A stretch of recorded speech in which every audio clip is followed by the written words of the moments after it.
Hello, dear students. Welcome to Divya Brahmalok Global Academy.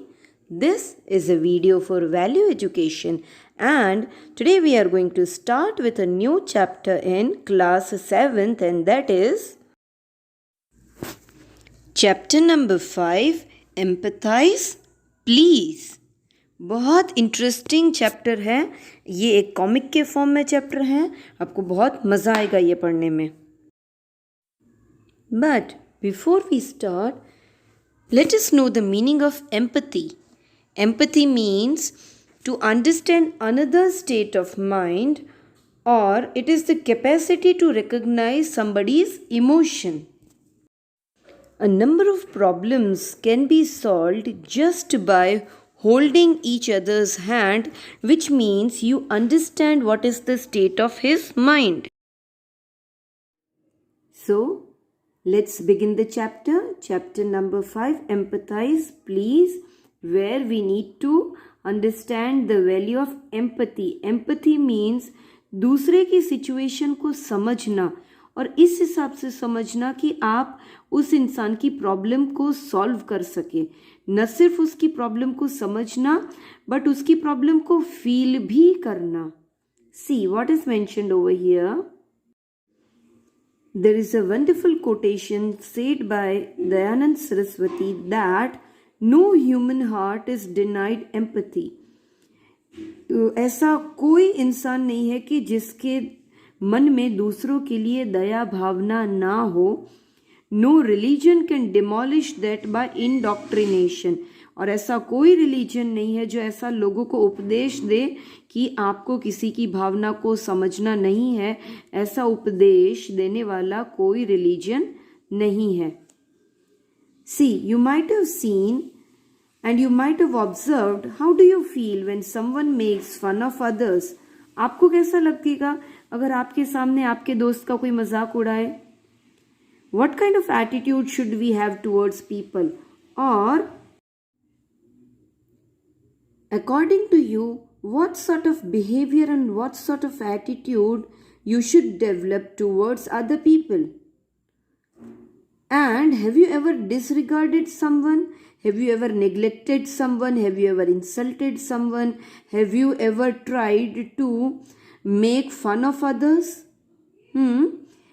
If yes, then you need to learn something, that empathy is a person's ability to feel the way another person does. आपको दूसरों की problem को समझना है and आपको ये feel भी करना है कि अगर आप उसकी जगह पर होते तो आपको कैसा लगता. Our ability to empathize with others draw reciprocation from others also. If you are having a value of empathy means अगर आप भी अगर दूसरों की प्रॉब्लम्स को समझते हो, then you are fortunate enough कि सामने वाला इंसान भी जब ज़रूरत पड़ेगी then he or she will reciprocate. मतलब कि वो भी आपकी प्रॉब्लम को समझेगा एंड आपकी मदद करेगा. We should feel one with our fellow human beings and respect all. So respect तो सभी में आता ही है. And once you start feeling what the other person is feeling, you automatically start respecting that person. Our empathy is a characteristic that makes us good human beings. A person with empathy for others never lets people around him suffer. Why? Because that person is always ready to help other people, those who are in need of help. वो इंसान किसी का बुलावे का इंतज़ार नहीं करेगा, वो खुद ही समझ जाएगा कि किसे मेरी ज़रूरत है एंड देन वो हेल्प करने लग जाएगा. So as you can see here, it is a wonderful comic over here. Here is the situation of school in which there is one child who has one student exchange program and that child is supposed to go to London. So the child is very much excited और उसी खुशी में उसने उछलना कूदना शुरू कर दिया. उसने देखा ही नहीं कि मेरे क्लास के बाकी बच्चों का रिएक्शन क्या रहा होगा, क्योंकि मेहनत तो सभी ने की थी. Now all this situation happened in school. So the other people, they very sportingly, मतलब एकदम स्पोर्ट्समैन स्पिरिट के साथ, एकदम बड़े दिल के साथ उन सभी बच्चों ने, जो बच्चा जीता उसे कहा कि we are all happy for you, well we could try next year again. मतलब कि अभी ये बच्चे जो इतने पॉजिटिव है कि उन्होंने न सिर्फ इस बच्चे को कॉन्ग्रेचुलेट किया, बट उन्होंने पल भर में ही सोचा कि हम भी नेक्स्ट ईयर ट्राई करेंगे। उदास होने से तो बेहतर है कि हम नेक्स्ट ईयर ट्राई करें। तो उसमें से एक बच्चा बोला, what does he think he is gloating like this. मतलब कि एक बच्चा बोल रहा है कि ये जो बच्चा जीता वो अपने आप को समझता क्या है, मतलब उसने ये जो प्राइज जीत लिया है तो इस बारे में इतना ढिंढोरा क्यों पीट रहा है। दैट मीन्स कि इसको ये बात अच्छी नहीं लगी। Now since the situation was taking place in the school, so जो टीचर जो थी उन्होंने सारा कुछ ऑब्जर्व किया और टीचर ने इस बच्चे को बोला कि आपने कभी सोचा कि आपकी जो एक्साइटमेंट का ये जो आप चिल्ला चिल्ला के बोल रहे थे, ये मैं जीत गया मैं जीत गया, तो आपने कभी सोचा कि उससे दूसरे बच्चों को पे क्या असर पड़ेगा, उनको भी बुरा लग सकता है। तो then the child said, I didn't think about that, I was so happy myself कि I didn't even bother to concentrate on other person's feeling, मुझे ध्यान ही नहीं गया। Then the teacher said that yes beta, we are not ignoring whatever you have achieved, it is all because of your hard work, but what I want to say is you should not gauge your reaction in front of your classmate. Even if you win, you should not behave in such a manner कि किसी दूसरे बच्चों को बुरा लगे, specially आपके classmates, क्योंकि उन्होंने भी उतनी ही मेहनत की थी। Some have lost and are graceful about it. कईयों ने ये कंपटीशन नहीं जीता, but mentally they were very strong के वो इस बात से खुश है कि आपने जीत लिया। But some people they are very much upset, and जिस हिसाब से आपका बिहेवियर है ये देख के तो वो और ज़्यादा अपसेट हो गए। देन द चाइल्ड रियलाइज कि आपका क्या मतलब है, कि क्या मुझे सेलिब्रेट नहीं करना चाहिए, see I worked very hard.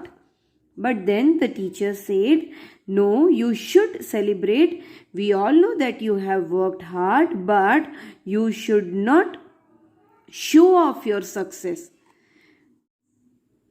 And today whatever you did, it is actually called smugness. Now smugness was a new word for the child. He actually didn't know what is the meaning. Then the teacher explained कि in overexcitement you literally forgot the situation around you. You never thought of the other people's situation. It is called, this kind of feeling, this kind of attitude is called smugness. And the child realized, उसने अपनी गलती को realise किया, and then the child said, apologized the teacher for his behavior, and I did not see it this way, I am very sorry. Then he understood कि उसने जो कुछ भी अपना खुशी का जो ढिंढोरा पीटा वो एक्चुअली उसे नहीं करना चाहिए था। अब उसे पता चला कि हमें सारी सिचुएशन को, आसपास में जो कुछ भी हो रहा है वो सब कुछ देखना चाहिए, उसके बाद हमको हमारे जो फीलिंग्स है उसे एक्सप्रेस करना चाहिए। और कभी भी ऐसा नहीं करना चाहिए कि दूसरों के फीलिंग्स को कोई नुकसान हो, दूसरे के दिल को ठेस पहुँचे, हमें ऐसा बिल्कुल भी नहीं करना चाहिए। And based on this there is a wonderful song by George Eliot that expresses what the empathy is. आप ये पढ़ोगे, ये पूरा जो सॉन्ग आप पढ़ोगे तो आपको पता चलेगा कि इसका ये आपको ये कोई नहीं कहता कि आप अपनी फीलिंग्स को एक्सप्रेस मत करो, बट आपको अपनी फीलिंग ऐसे एक्सप्रेस करनी है कि दूसरों को भी कंफर्टेबल और सेफ फील हो, ठीक है। You don't have to pour your feelings और वर्ड्स, आपको एकदम जिसे कहते हैं ना कि बारिश नहीं कर देनी है अपने फीलिंग्स की और अपने थॉट की। क्या पता सामने वाला वो एक्सेप्ट करने के लिए तैयार ना भी हो, ठीक है। But what matters is you should be kind, You should be gentle, you should understand other person's feeling and then behave accordingly. And based on that, there are certain plan of action that it is easy to go for beauty alone. It takes courage to feel for others and empathize. देखो, बहुत हिम्मत चाहिए होती है दूसरों की feelings को समझने में. Empathy is a great human trait that we must develop in ourselves. हर किसी इंसान को ये डेवलप करना ही चाहिए. A person who can feel like another does can best understand one person's happiness and sorrow. And if you have this kind of quality, you will be able to understand other person's happiness and sorrow. सामने वाले को बोलने की ज़रूरत भी नहीं पड़ेगी. आप सिर्फ शक्ल देख के या उसका बिहेवियर देख के समझ जाओगे कि कोई इंसान खुश है या दुखी. कब होगा? जब आप उसे एम्पथाइज करेंगे. We should try our best to read the feelings of others and see things as they would. आपको शांत रह के दूसरे को ऑब्जर्व करना चाहिए और उनकी फीलिंग को ऑब्जर्व करना चाहिए. Kindness and empathy makes us better human beings and inspire similar feelings in others. So, जैसा आप करोगे आपको भी सामने ऐसा ही रिएक्शन मिलेगा. ठीक है. सो आई होप कि आपको ये क्वेश्चन, ये जो चैप्टर है, चैप्टर नंबर 5 आपको समझ में आ गया होगा. I will be giving you the answers to, ये जो क्वेश्चन आंसर्स है मैं उसके आंसर्स आपको दूंगी. I will be giving you word meanings. Assessment time में ये ट्रू और फॉल्स भी दे दूंगी. And when it comes to my commitment, आप अपने हिसाब से कमिटमेंट लिख सकते हो based on the value of empathy. Okay, bye bye.